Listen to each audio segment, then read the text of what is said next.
안녕하세요. 주권연구소 이형구 연구원입니다. 오늘 주권 칼럼은 중국인 입국 금지를 고집하는 미래통합당의 속내는 입니다. 중국인 입국 금지로 탄핵까지 이야기하는 미래통합당. 미래통합당은 코로나19 확산의 원인으로 문재인 정부가 중국인 입국 금지를 하지 않았기 때문이라고 주장합니다.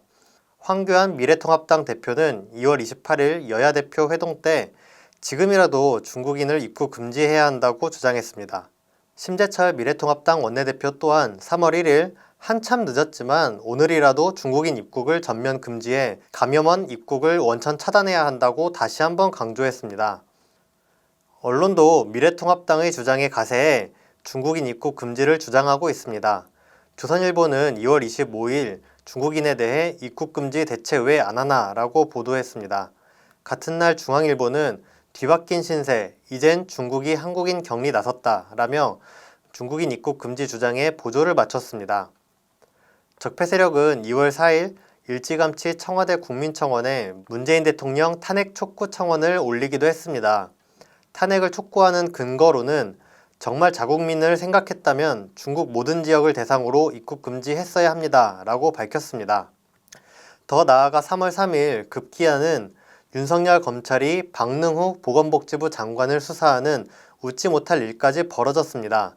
검찰은 박능후 장관을 수사하는 명목으로 2월 26일 국회 법제사법위원회에 출석해 대한감염학회는 중국 전역에 대한 입국 금지를 추천하지 않았다라고 한 발언이 거짓말이라는 것입니다. 적폐들은 중국인 입국 금지 주장으로 대통령 탄핵 추진 및 장관 수사까지 일사천리로 추진하고 있습니다.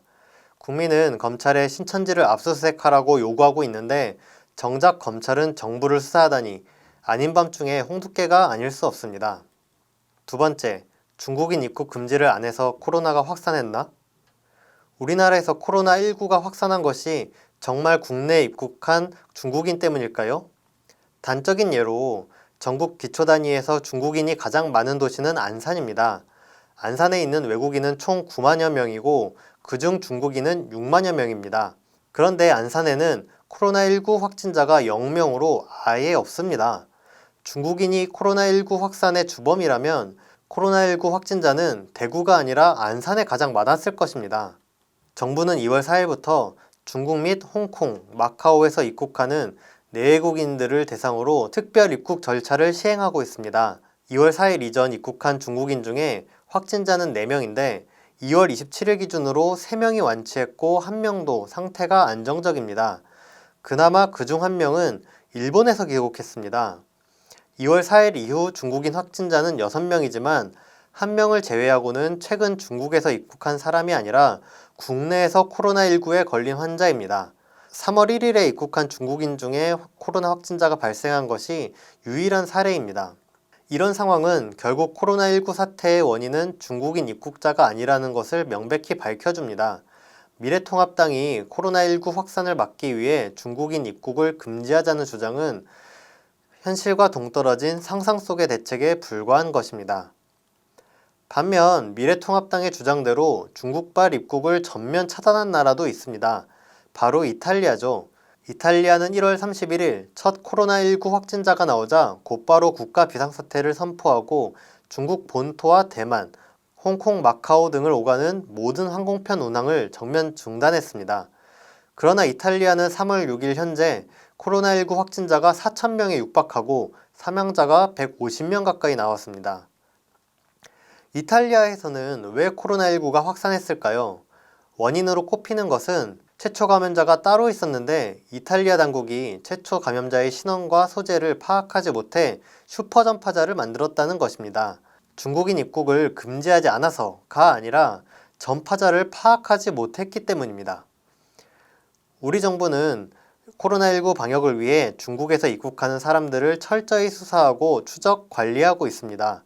정부는 특별 입국 절차를 시행하는 한편 중국에서 입국하는 사람들에게 코로나19 증상을 모니터링하는 프로그램을 핸드폰에 설치해 14일 동안 방역당국에 증상을 신고하게끔 하고 있습니다.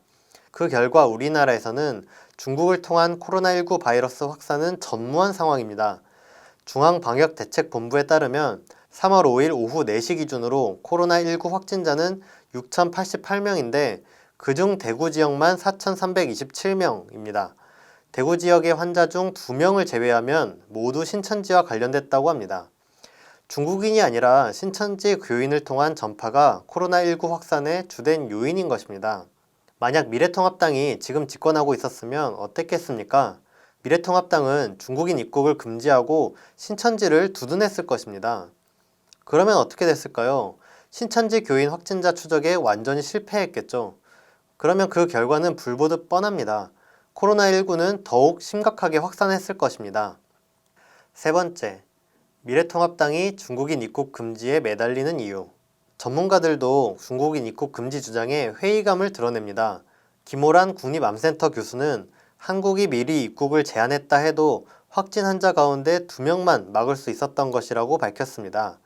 엄중식 가천대 길병원 감염내과 교수는 실제 중국 관련 입국 제한을 한 나라 중 완벽하게 유입을 차단한 나라가 그렇게 많지 않고 현재 국내 상황은 환자가 외부에서 유입되는 단계를 이미 지난 상황이라고 말했습니다. 단순 입국 금지 조치보다 빠른 진단과 조치가 필요하다는 이야기죠. 그런데도 미래통합당은 코로나19 확산의 실제 원인과는 전혀 상관없이 중국인 입국 금지만이 대안이라며 고집하고 있습니다. 미래통합당의 중국인 입국 금지 주장은 방역 실효성보다는 정치적 성격이 강하죠. 미래통합당은 중국인 입국 금지 주장과 함께 코로나19를 우한 폐렴 또는 우한 코로나라고 고집하고 있다는 걸 주목해야 합니다. WHO는 공식적으로 병명을 코비드19로 정했습니다. 이에 따라 정부는 코로나19를 한국의 병명으로 공식화했죠. 그런데도 미래통합당은 굳이 우한 코로나라고 부르고 있습니다. 심지어 대구시 한 미래통합당 예비후보는 문재인 폐렴이라고 부르기까지 하고 있습니다. 미래통합당이 코로나19를 우한 코로나라고 부르고 실효성 없는 중국인 입국 금지를 계속 주장하는 것은 결국 코로나19 사태를 총선에 이용하려 하기 때문입니다. 미래통합당은 코로나19 사태는 중국이 원흉이고 문재인 대통령이 중국을 두둔했기 때문에 일어난 일이다 라는 여론을 조성하려는 거죠. 다섯 번째, 코로나19를 정쟁에 이용하는 미래통합당. 코로나19 방역은 국민의 안전과 생명이 달린 국가의 중대사이기 때문에 모든 국민이 힘을 모아야 합니다. 그런데도 황교안 미래통합당 대표는 여야 대표 회동을 하면서도 중국인 입국 금지 주장만을 재차 되풀이했습니다. 뿐만 아니라 황교안은 여야 대표 회동에서 대통령의 사과와 박능후 보건복지부 장관 해임도 요청했습니다. 사태 해결을 위해 지혜를 모으고 협조하는 것이 아니라 정쟁에만 매달리는 모습을 보인 것입니다. 미래통합당의 총선 승리를 위해 문재인 정부 비난 여론을 조성하는 데 여념이 없기 때문입니다. 선거를 앞두고서는 누구나 국민을 위해 일하겠다며 표를 달라고 이야기하죠. 그런데 미래통합당은 총선이 코앞인데도 불구하고 노골적으로 국민보다는 정쟁에만 매달리고 있습니다. 미래통합당도 총선에서 표를 달라고 국민에게 구걸할 작정이라면 최소한의 염치라도 보여야 하지 않을까요? 오늘 주권 칼럼은 여기까지 하겠습니다. 감사합니다.